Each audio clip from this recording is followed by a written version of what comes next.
was 27 years old, I left a very demanding job in management consulting for a job that was even more demanding, teaching.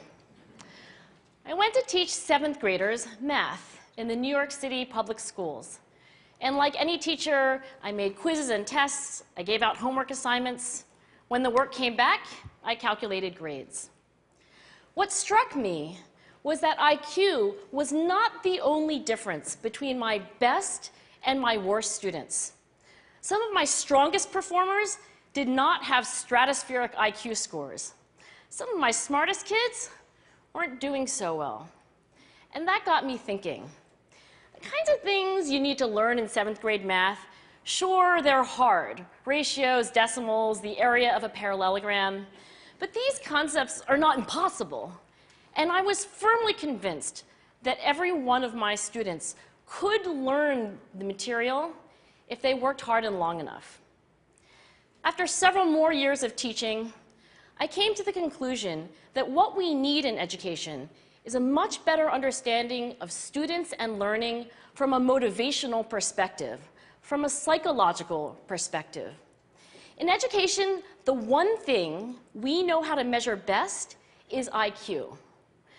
But what if doing well in school and in life depends on much more than your ability to learn quickly and easily? So I left the classroom and I went to graduate school to become a psychologist. I started studying kids and adults in all kinds of super challenging settings. And in every study, my question was, who is successful here and why?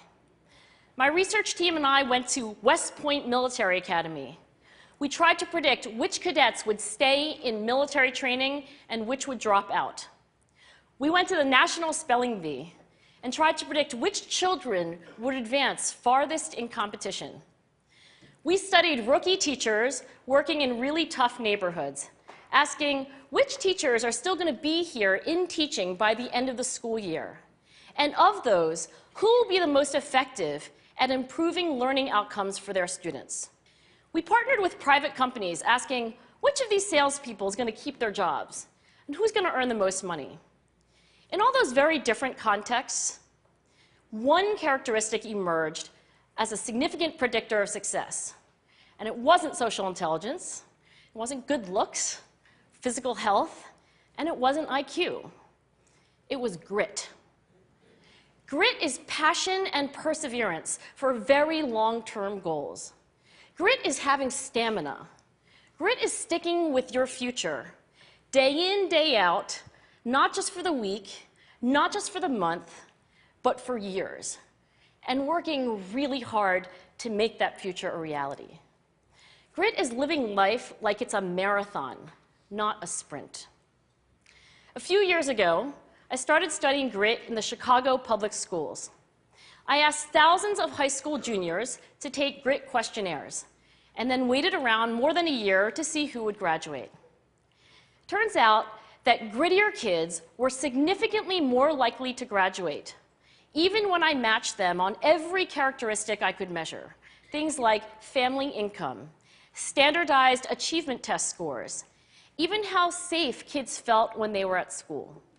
So it's not just at West Point or the National Spelling Bee that grit matters, it's also in school, especially for kids at risk for dropping out.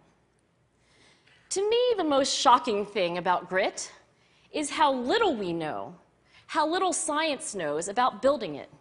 Every day, parents and teachers ask me, how do I build grit in kids? What do I do to teach kids a solid work ethic?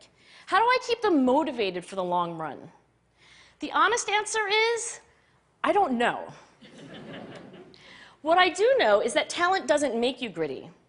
Our data show very clearly that there are many talented individuals who simply do not follow through on their commitments. In fact, in our data, grit is usually unrelated or even inversely related to measures of talent. So far, the best idea I've heard about building grit in kids is something called growth mindset. This is an idea developed at Stanford University by Carol Dweck, and it is the belief that the ability to learn is not fixed, that it can change with your effort. Dr. Dweck has shown that when kids read and learn about the brain and how it changes and grows in response to challenge, they're much more likely to persevere when they fail because they don't believe that failure is a permanent condition.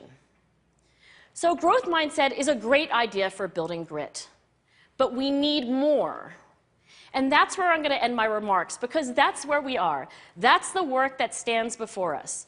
We need to take our best ideas, our strongest intuitions, and we need to test them. We need to measure whether we've been successful, and we have to be willing to fail, to be wrong, to start over again with lessons learned. In other words, we need to be gritty about getting our kids grittier. Thank you.